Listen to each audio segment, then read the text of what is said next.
Mantul somanya. Saya habis habis ngobrol sama petugas somai tadi. Ternyata petugas somai itu dia mempunyai target penjualan 50 penjualan atau 50 porsi per harinya. Wah, mantap. Jadi sebenarnya ketika Anda ingin mulai suatu bisnis atau ingin menjalankan suatu bisnis, nggak peduli sesimpel atau sekecil, sesederhana apapun bisnis Anda, pada saat itulah Anda harus mempunyai target penjualan, target rencana penjualan yang ingin Anda capai. Karena sejatinya Anda sebagai pebisnis owner atau marketer atau bahkan marketing di tim Anda harus mempunyai skill dalam merencanakan rencana penjualan yang baik, rencana penjualan yang detail dan presisi. Tujuannya ya tentu saja agar target ini bisa tercapai dengan baik. Pada kesempatan kali ini, yuk kita bahas bagaimana cara membuat rencana penjualan yang sederhana dan bermanfaat untuk bisnis Anda. Yuk, sebelum itu minum dulu seret.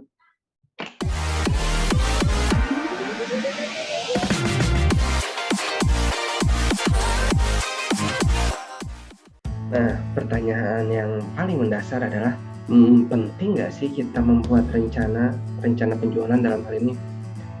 Jawabannya, ya kalau misalkan kamu adalah sultan yang nggak terbatas, atau kalau kamu misalnya orang yang selalu beruntung ketika melakukan sebuah bisnis, itu nggak akan pernah terjadi kegagalan, maka jawabannya tentu aja nggak perlu. Tapi kalau Anda bukan kedua orang itu, Anda nggak bisa selalu beruntung, dan Anda juga nggak sultan juga, nah wajib bagi Anda untuk membuat rencana penjualan. Karena sebenarnya bisnis apapun di dunia ini akan berjalan lebih baik dengan adanya perencanaan.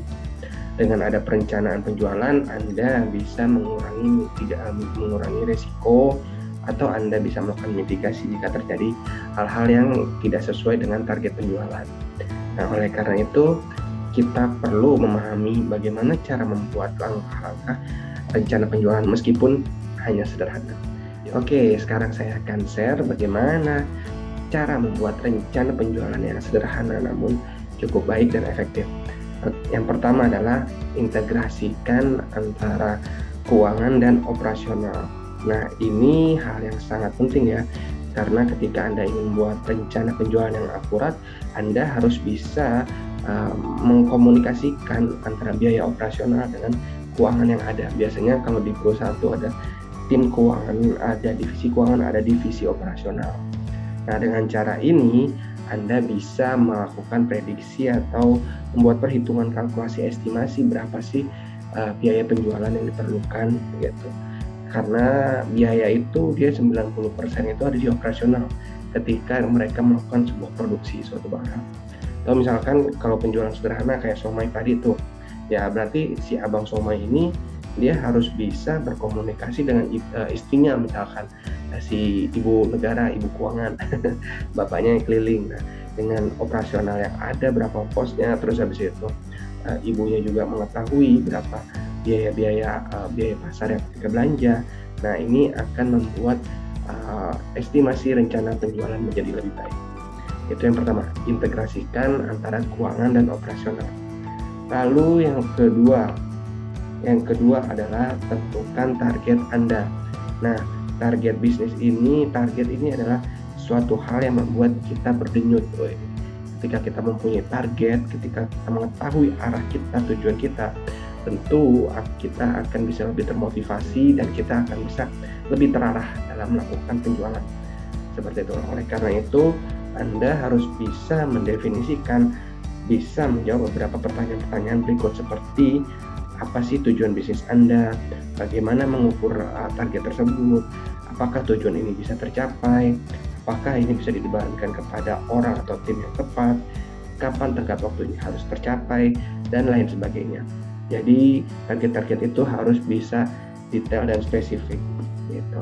Seperti ini contohnya. Nah, ada contohnya ini, misalkan kita punya target menumbuhkan pendapatan 15% dalam periode 1 tahun. Nah, proses mengukurnya kita lakukan di sini nulis dengan dibandingkan dengan pendapatan tahun sebelumnya. Lalu ada kegiatan frekuensi auditnya secara bulanan. Nah, seperti itu. Nah, ini hanya contoh simpel aja ya. Ketika kita bisa mengukur suatu target secara spesifik, secara detail, itu akan menjadi lebih baik.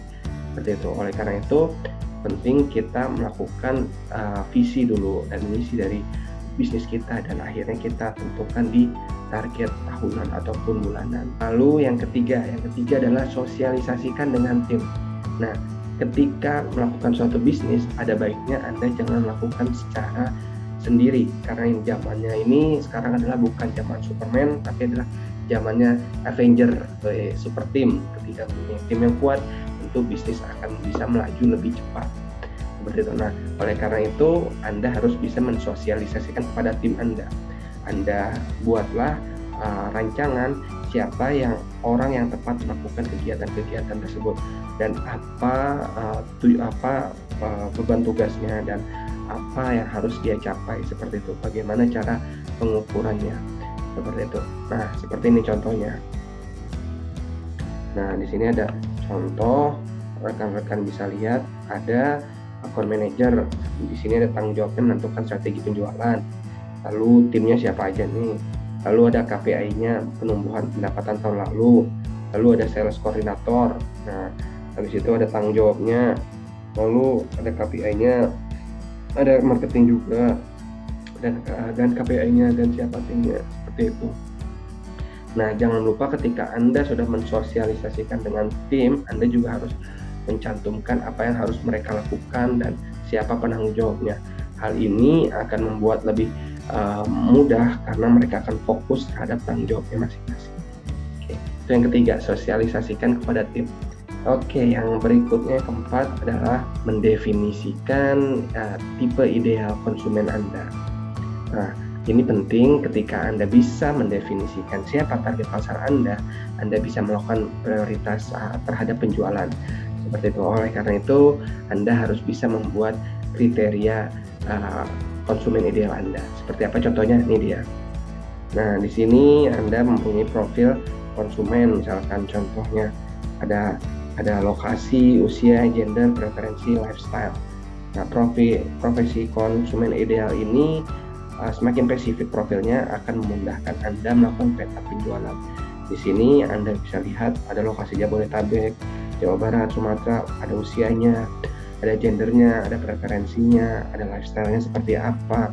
Nah, seperti itu. Jadi sebaiknya dalam profil konsumen ini Anda meliputi demografi, lokasi, usia, gender, attitude, aspirasi, ketertarikan, hingga gaya hidup, dan lain sebagainya.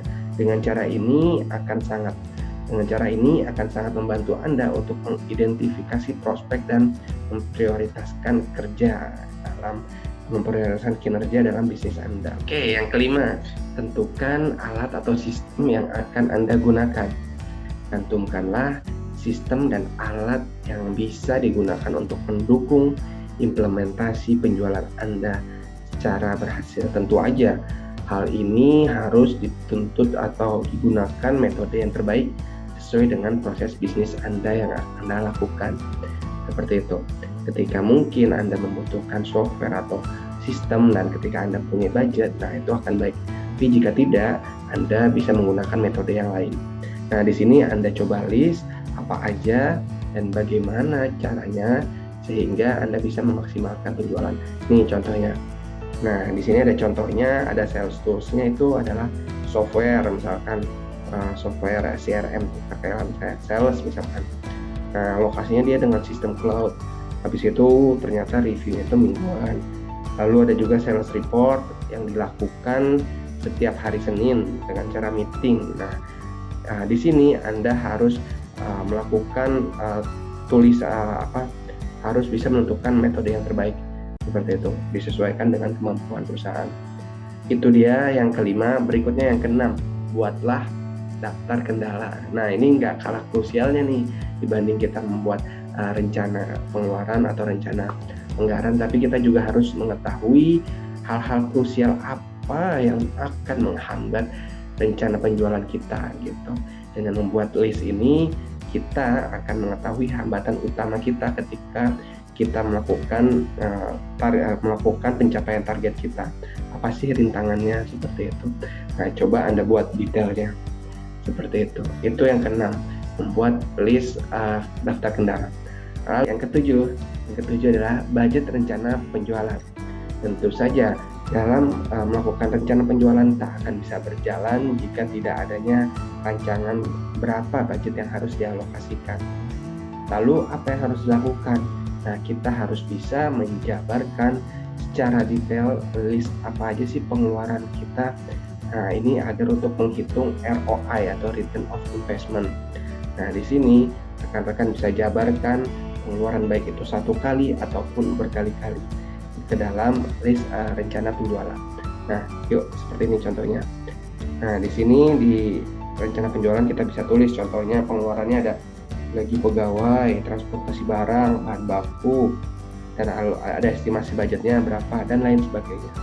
Seperti itu. Jadi kita harus bisa menjabarkan item-item pengeluaran kita. Oke, itu dia semua contoh tadi bisa Anda terapkan dan bisa Anda sesuaikan dengan bisnis Anda sendiri. Semakin detail, semakin lengkap, tentu akan semakin lebih baik. Dan dari contoh yang telah tadi, tips yang saya berikan, mulai dari integrasikan keuangan dan operasional, habis itu tentukan target bisnis Anda secara general, sosialisasikan kepada tim, habis itu tentukan siapa konsumen ideal Anda, habis itu juga Anda tentukan sistem yang bisa Anda gunakan, habis itu kendalanya, list kendala, lalu yang ketujuh budget yang bisa dialokasikan. Nah, ketujuh tips ini tentu bisa akan mendukung Anda untuk melakukan rencana penjualan dan target penjualan secara baik dan implementasi secara lebih efektif. Nah, selamat mencoba. Saya Muhammad Al Faruq. Terima kasih. Sampai jumpa di pertemuan selanjutnya. Assalamualaikum warahmatullahi wabarakatuh.